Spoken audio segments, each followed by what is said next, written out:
School পড়ুয়া দলিত কন্যা দীপশ্রী দাসের মৃত্যুর ঘটনায় ফের বিক্ষোভে নামল বিরোধী পক্ষ। সোমবার সকালে ওই স্কুল ছাত্রের মৃত্যুর ঘটনায় অভিযুক্তদের অবিলম্বে শাস্তির দাবি জানিয়ে আগরতলা পুলিশ হেডকোয়ার্টারের সামনে বিক্ষোভ দেখায় সিপিএম নেতারা।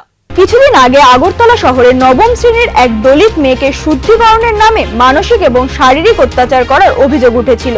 অভিযুক্তরা শাসক দলের নেতা বলেও অভিযোগ রয়েছে। শুদ্ধিকরণের নামে ওই ছাত্রীকে প্রচুর পরিমাণে গোমূত্র এবং গোবর খাওয়ানো হয়। পরবর্তীকালে মেয়েটি আত্মহত্যা করে। যদিও সম্পূর্ণ বিষয়টিকে পূর্ব পরিকল্পিত খুন হিসেবে দাবি করছে বিরোধী পক্ষ। এ বিষয়ে তারা মেয়েটির শরীরে পাওয়া একাধিক ক্ষতচিহ্নের উল্লেখ করে অভিযুক্তদের যত দ্রুত সম্ভব শাস্তির দাবিতে পথে নামেন।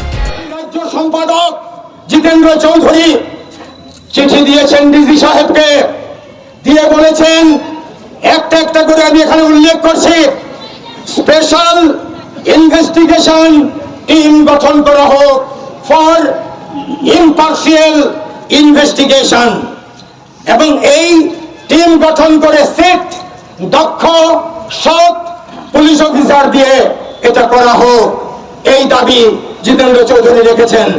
তিনি বলেছেন এই বিচার হতে হবে ইন্ডিয়ান পেনাল কোড, এই বিচার হতে হবে পক্সো আইনে।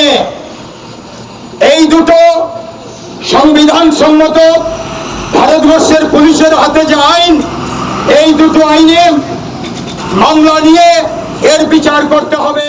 Bureau report, news now, Agartala.